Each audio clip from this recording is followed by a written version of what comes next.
Hello, hello, and welcome to this episode of the Nerds of the North podcast, episode number 49. After a somewhat brief, maybe not so brief hiatus, we have returned doing another recording. We're going to be talking about Thor, Love, and Thunder primarily today, and then probably move into discussing some of the interesting news that's come out in terms of what Marvel/Disney are planning in the future for the Marvel Cinematic Universe. And then we'll maybe dabble in some DC here and there with all of the goings on in that world. So, as always, I'm host number one, and as always, joining me is host number two, Nick. Nick, hey, how the hell are you?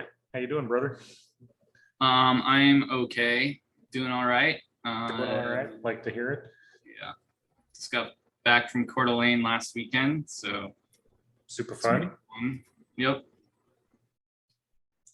Keen-eyed viewers will notice that I am in a new apartment. This is the new hotness, and there is a mirror, which I don't really know how to deal with that. Yeah. So better. I mean, hopefully your wife is always clothed when she's working. Yeah, thankfully there's no need to come in here naked outside of planned occurrences. So we'll be. No clothes are stored in here, so she won't need to come in here buck naked. But we'll just kind of roll those dice for now. It's not live stream, so yeah, thank God. But yeah, so I've moved. You were on a trip to Coeur d'Alene. Let's fucking talk about Marvel. So yeah, Thor: Love and Thunder.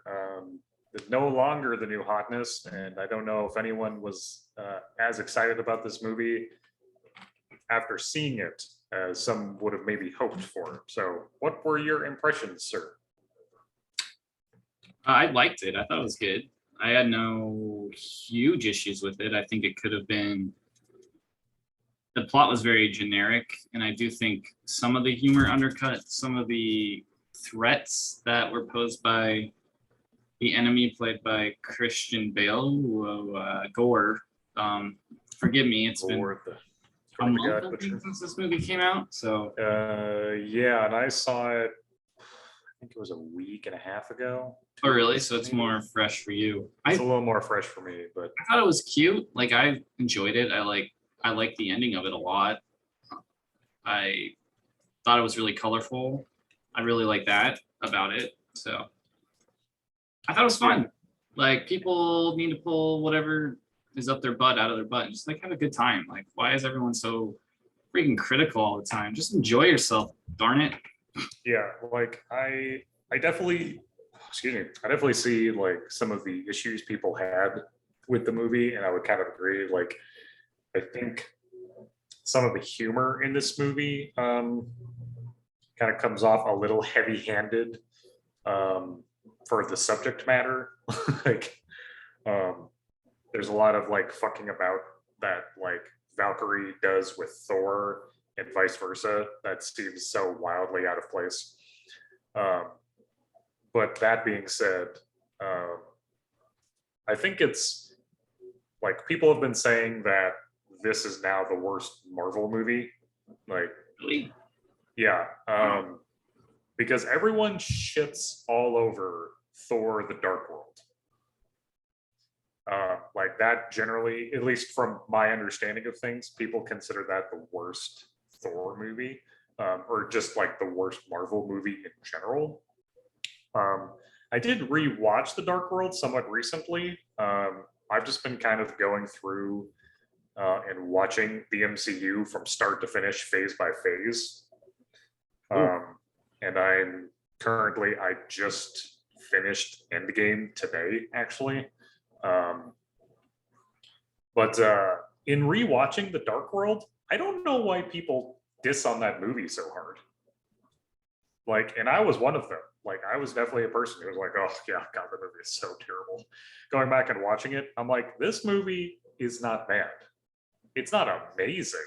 It's not like cinematic masterpiece by any stretch of the imagination, but it's certainly a serviceable movie.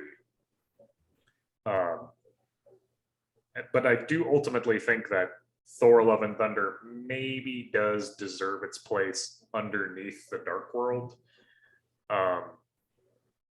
But I don't know, like it even feels gross saying that. Like, I mean, I remember watching Dark World at the time and not thinking it was terrible. I thought there was parts of it that are actually pretty good, and most of it dealing with Loki. But it's Right. like, it's been years since I've seen it. I think the biggest crime of that film was having a very forgettable villain, which then made the movie very forgettable, because I don't remember much of anything that happened in that film. Other movies in the canon of Marvel, though I haven't seen them in a long time, I think I remember them a little better. Remember the baddie, yeah. Well, and like, which is such a shame too, because Christopher Eccleston is the villain in that movie, and I forgot that before I started watching it. I was watching it again. I was like, no shit, they totally forgot that. Like, Chris Eccleston is the villain in this, and he's such a good actor. I enjoy him tremendously. From what I understand, a lot of the problems that came from that movie were actually from the director that almost directed it, which was Really? Patty Jenkins, Oh, okay. who actually ended up directing the Wonder Woman. I was going to say she did the first Wonder Woman movie. She did the second one too, right? Yeah, she directed the second as well, which, I mean, isn't a huge positive. Don't even get me started on 1984. Yeah. Oh my god. Which kind of shows you sort of the risk that studios take when they give more power to the director. I think you get results like Wonder Woman 2 or Eternals, which I actually liked Eternals, but I think that one was, you could definitely feel that the director's influence. I mean, you could say that for a lot of Marvel's more recent films. Like I definitely feel Doctor Strange felt like a Sam Raimi movie, and this movie Thor felt like a Taika Waititi movie. Mm-hmm. But yeah, a lot of the drama behind the scenes of Thor 2 was that Patty Jenkins got fired, or I don't know if she got fired, maybe she walked away, but Natalie Portman really wanted her to be the director, and then once she left, so people say, is that's why in a lot of ways, like she feels like she's kind of tuned out in the second Thor movie, like she really didn't want to be there. It was because she wanted this director, but then that director left, and then they brought in, I believe his name was Alan Taylor, who was really, Alan Taylor was like, he's directed a lot of TV shows, a lot of well-respected like TV dramas. I think Game of Thrones is the big one that he's known for. I think he also recently directed the prequel to The Godfather that came out on HBO. Oh, interesting. Okay. Anyway, so that's some of the stuff behind Thor 2. If we wanted to get into that, that's all I know. So, but yeah, we were talking about it. Yeah, no, I mean, like I think to Taika Waititi's credit, from my understanding of things, a lot of what happens in the movie in Thor: Love and Thunder, that's the conversations with both hammers, that's the goats, like, and a lot of that type of stuff. Like that stuff's ripped straight from the pages of the comics. That's not stuff that was just like ad-libbed by a director wanting to elicit a laugh. Like Thor actively talks to his weapons, one being his previous and one being his current, a lot in the comics, and like the goats being a thing, that's totally in the comics too. And so like, didn't know that. Yeah, right. And so there might have been some creative liberties taken with them and how they were portrayed and how often they were portrayed in the film. But like, but outside of that, yeah, like a lot of that is like just straight campy comic book stuff. And so I know that like a concern for some fans was taking, again, like not being super well versed in the Thor comics, that the storyline for Lady Thor, Natalie Portman's character, Jane, and Gore the God Butcher, those are two separate stories. They just combine them in this case. For what reason necessarily, I don't really know. But I thought they did a pretty good job of combining the stories. Like, because Christian Bale really kills it as Gore the God Butcher. He's terrifying in And that. that's like one thing I heard that I think I agree with. They could have set up his character just a little bit better because he's called Gore the God Butcher, but we don't really see him kill that many gods. Like we don't get that. All the god killings done off camera, Yeah, and which I think like is a little lame. and in previous versions of the movie, I guess like they actually had Jeff Goldblum come back. They had the giant dwarf who was played by Oh yeah, Johnny Blank. He's also from Game of Thrones. yeah. And they are also going to have Lena Headey in this, who played Cersei from Game of Thrones. And I think that would have been some way to like making him a real threat if they actually showed him killing off some respected characters, Right. at least characters that we knew. Yeah, no, I would agree. But then Marvel couldn't use them again in the future, so maybe that was what they were worried about with that. Right. Well, they didn't even have the balls to like. I mean, I guess killing Zeus from the get-go might have not presented itself well for future storylines, especially since, you know, if we're going full spoiler territory, spoiler alert, jazz hands. Okay. Zeus, you know, takes his lightning bolt straight through the chest thrown by Thor and supposedly kills him dead, but we see in the after credits that he's alive, wounded but alive, and that Hercules is on the docket apparently to be probably thrown at Thor in some capacity. It's also a little confusing where we are on the lore aspect of the MCU. Like we have Eternals, which are not gods; they're actually like cyborgs or something. And then we also have actual gods who I think are just straight up aliens. And then we also have gods in Moon Knight, who I think are just fantastical creatures that I'm not sure where they came from. Where did they come from? Yeah, I mean, it begs the question, you know, it almost makes you wonder if maybe someone pointed out somewhere, you know, some deep Marvel forum somewhere of like maybe some of the gods that were presented in Moon Knight appear in that huge throne chamber, right? Like that big amphitheater. Were some there? I don't know. Like I would kind of like to imagine that they were there, but like, are they lesser gods? Because I mean, like, no one from Asgard was represented in that chamber. They looked at Asgardians as like lesser gods. They're just like, whatever. Like even Zeus himself is like, they're lesser gods. Who cares? Like he just kind of hand waves off all these gods being killed, but they're not like gods in his eyes, and so he just doesn't care. It's all a little muddled, but I think maybe that's okay. Like the comics are probably have a bunch of weird stuff in them too, but I kind of wish they did have a better logic to why. Yeah, a better like hierarchy of. Because I mean, like, what's happening? Because like Thor like throws a lightning bolt with the intent to kill at Zeus and doesn't really seem all that phased by doing it. He's like, oh, there might be some consequences to that, but whatever. Anyway, and like, and then Hercules being a character too. Like, I mean, he's generally the son of a god, but not necessarily a god. I mean, he ascends to godhood, right? That's generally how that goes. I think so. Yeah. I mean, this is going to mess with Disney's own canon in a big way because Yeah. that Hercules chose Meg instead. And that's my canon. So, Yeah.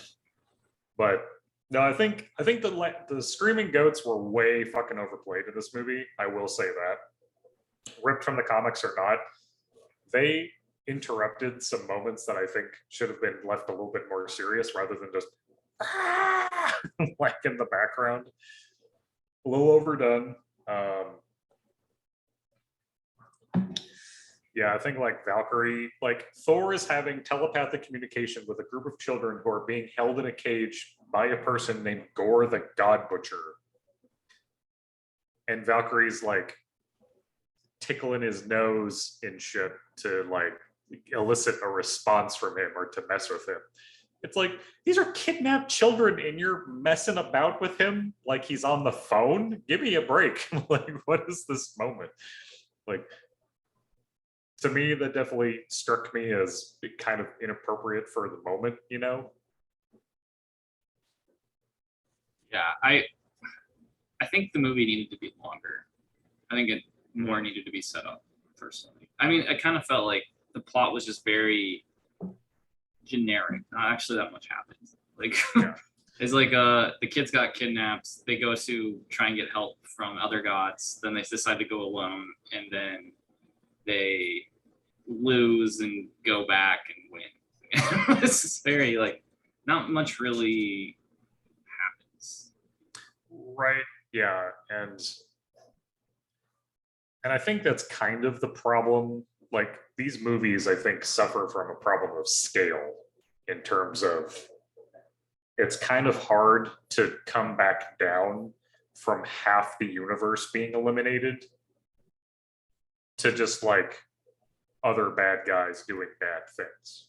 Like, we crescendoed at Thanos and Infinity War and Endgame. And now we're coming back down to these more homebrew stories, or like more like local, kind of more isolated stories. She-Hulk stories, Moon Knight stories. Yeah, like the Moon Knight story, like it's still like, I kind of wish they would just back off from the end of the world thing. Like, because it's really hard for me to take a villain like from Moon Knight seriously. That's like, oh, I'm gonna get rid of all the bad people. It's like still not as bad as Thanos.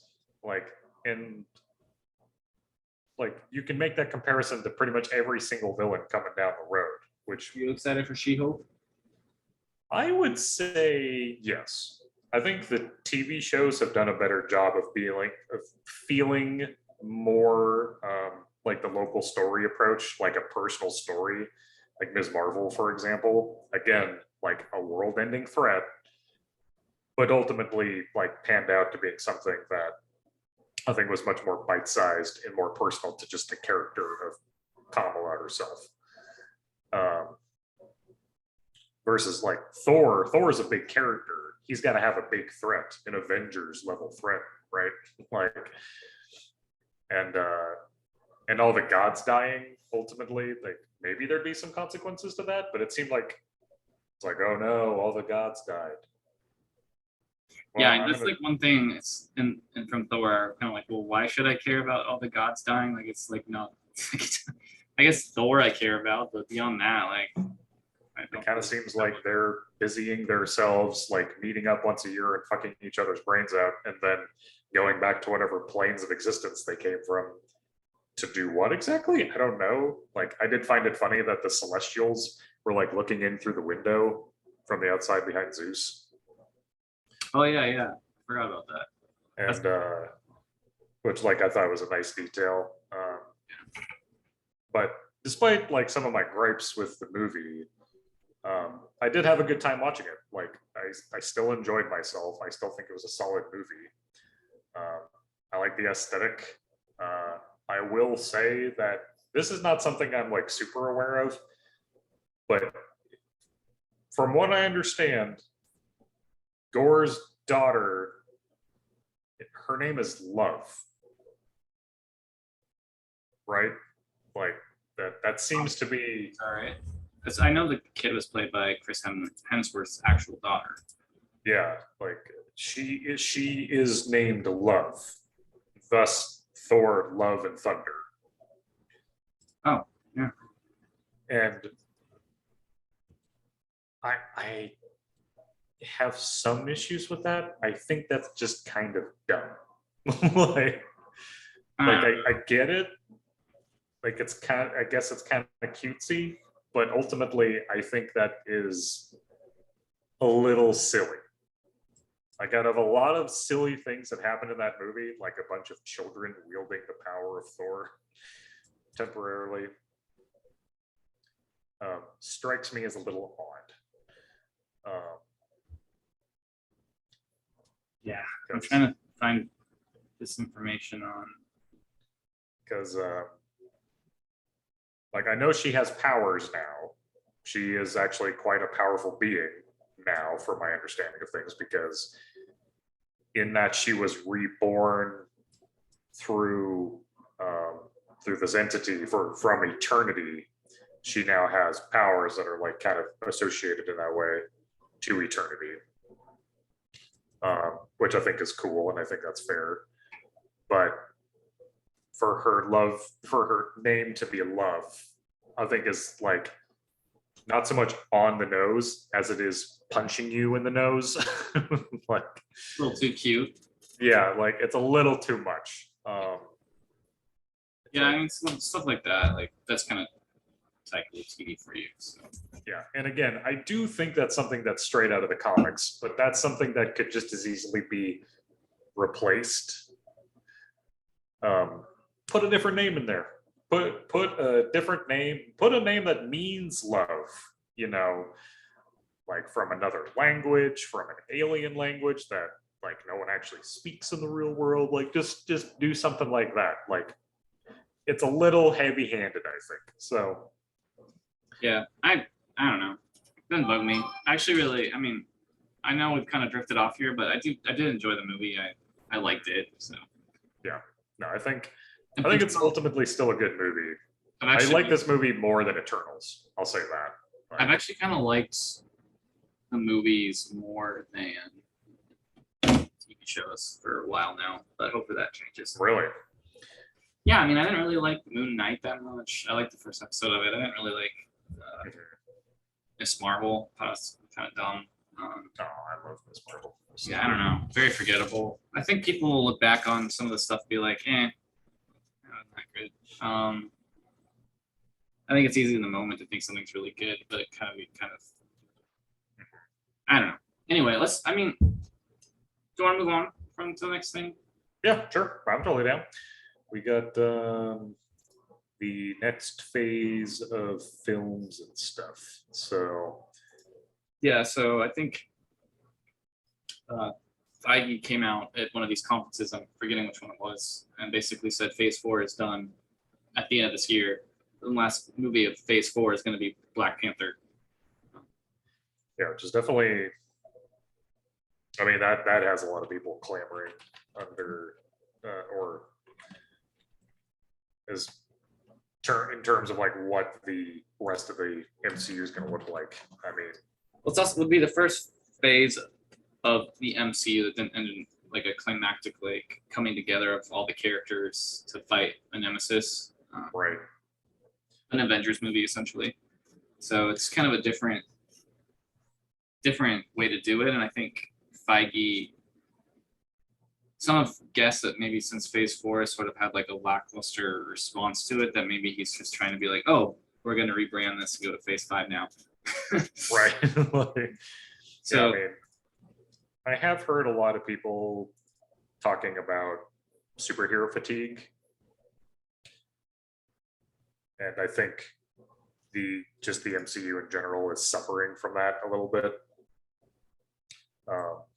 yeah, I'm kind of thinking it might be the TV shows. It would be different if they were really good, but most of them are just kind of lackluster in my opinion. Well, I'm of the opinion that like pretty much the only reason any of the shows exist is to tee up movies. And it's to like give reasoning for certain things happening, for certain characters being a certain way or located in a certain place without it seeming weird, you know? Because like if you went from like Endgame and then watched Doctor Strange in the Multiverse of Madness, you'd be like, Jesus, what happened to Wanda, man? What the fuck? Like, you know, you'd be a little confused as to what's going on with her. But I don't know, like I'm excited for the movie still, but I would be lying if I said I'm like all hands on deck, ready to go. Like, I think it's going to be cool to see what's coming down the pipe. But ultimately, I mean, yeah, we have. So the last movie of Phase 4, you said was going to be Black Panther 2, which that comes with a whole host of other weird news or just like controversy, I guess. Yeah. I can't say I'm super excited to watch the film. Just, it really has a lot to do with Chadwick Boseman's death. Yes. Well, because yeah, You seem to be introducing Namor into the MCU within that film, which is kind of interesting. I think it's cool. I can't say that like I'm on board the Namor train, but I do think it's cool that they're reaching even further into the Marvel lexicon. You know, to like bring more characters forward. Yeah, and they're definitely changing, like making his culture more like Mesoamerican influenced. Yeah. Well, I think that lends itself well to the MCU because I mean, if you just made them Atlantean, like you're straying awfully close to like DC territory there. Because in terms of underwater superheroes, like I mean, for real, like there's not even a contest, right? Like, so Phase 5 going into next year, so they're moving Ant-Man and the Wasp Quantumania to Phase 5, and that's coming out February 17th next year. yep. Guardians of the Galaxy is going to come out May 5th next year. The Marvels, July 28th, which we all knew kind of already that those were coming out, but we thought they would be part of Phase 4. He announced the date for Blade for when that's coming out. That's going to be November 3rd of next year. Captain America New World Order, that was announced officially. So that one is going to come out May 3rd, 2024. And that's the one with, we assume, Sam Wilson being the new Captain America. I mean, we already saw that, but this would be the first movie with him, like, just being Captain America. Being Captain America. And then the one I'm probably most excited about beyond Guardians would probably be Thunderbolts, which they announced that'll come out July 26th, 2024. I don't think they announced what characters will appear in it, but that's kind of exciting. Yeah. And all these directors they announced, I've never heard of them before. Like Captain America New World Order is a guy named Julius Ona, and Thunderbolts is Jake Stacy Schreier, who, just looking at this guy and the Wikipedia article, looks like he's just directed like mostly music videos. So I guess it does kind of make me wonder if maybe moving forward, well, I don't know, like surely James Gunn is going to be at the helm of Guardians again, right?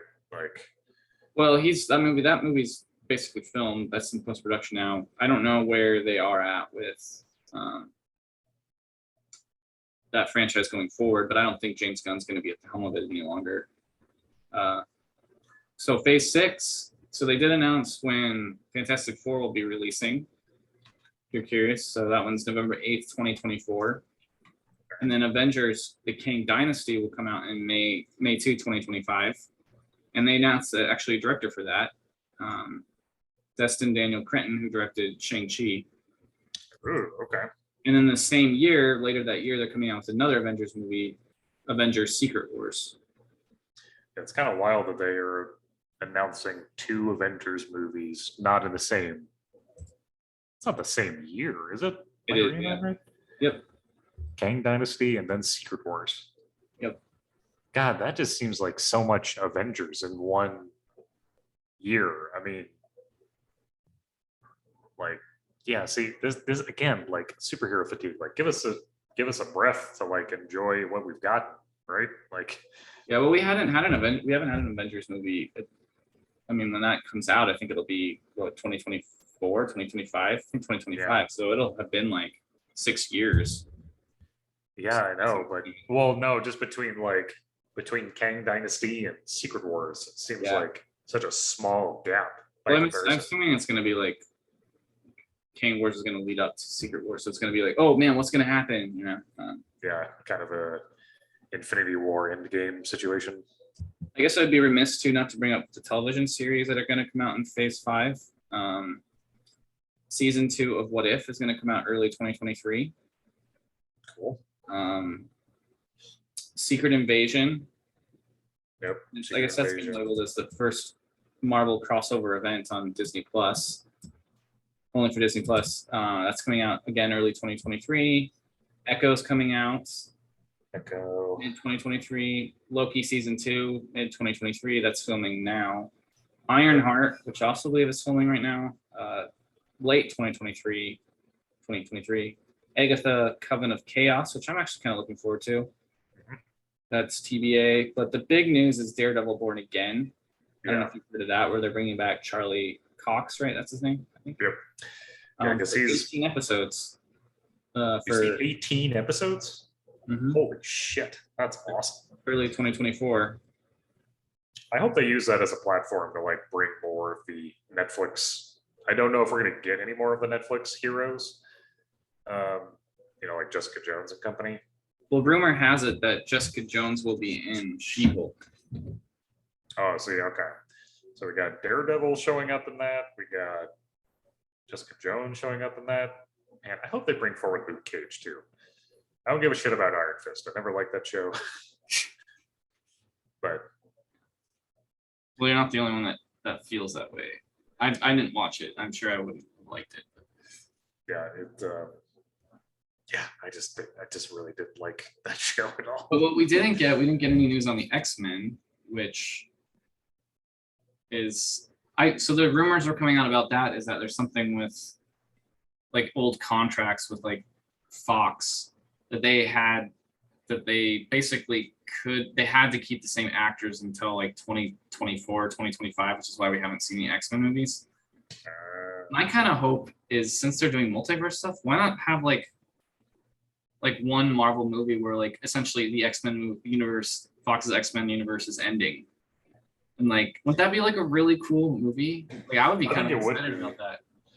I mean, and I think ultimately that might be what ends up happening, but I don't know how many of those characters are gonna cross over. Like I also didn't mention too, I mean, it's looking pretty likely Deadpool 3 will be coming out. They haven't set a date for that, but sure. Yeah. I'm curious about what Deadpool is going to look like moving forward. From what I've heard in social media and stuff, it does sound like they're kind of just being given the reins to do what they do. So there's not going to be any like serious cuts in terms of language, violence, all of that. What would make a Deadpool movie, a Deadpool movie? Yeah. So that's good. I am kind of weirdly excited about Quantumania. Yeah, I would be more excited if it wasn't directed by what's his name. Yeah. I guess I also should mention too that there's been quite a few other stuff that's been announced, especially with the animation side of things. I think they've already announced season 2 of this new Spider-Man animation series are making. I think they already announced X-Men season, like a new X-Men season after the what X-Men 1980 or 1994 or whatever that one is. So like the old series? Yeah, they revived that one. They already announced that they're reviving the old X-Men series. I'm surprised you didn't know about that. Yeah, I didn't hear about that at all. I'm over here nerding out over like a single noise sound cue from Ms. Marvel. They are making a Marvel zombie show, which will apparently be like TVMA. So I guess they're getting more leeway. Other stuff it's coming out sometime in the future. Armor Wars. That one is kind of like, where is that? They announced that ages ago. Yeah, I was gonna say. There's an untitled Wakanda series in development. I guess Wonder Man. Have you heard of that one? Wonder Man. Yeah, it's being developed by the guy that directed Shang-Chi, Daniel Cretton, I think his name is. And apparently there's some connection between Wonder Man and I think Wanda, perhaps. So Wonder Man's like an actor in Hollywood. I'm not sure the whole lore behind it, but it's kind of they're really doing a deep dive on these characters. And then there's also apparently an untitled Nova series in development and What If season 3 also. I'm honestly so surprised we haven't seen Nova yet. The fact that we went through a whole series of films with like Guardians and like this, and just being in space in general, like, and the Nova Corps being a thing, like to not have Nova show up seems really crazy. But I don't know if you watched that I Am Groot show. Thought it was okay. That is something that is pending. I do plan on watching it just for the sake of filling in gaps.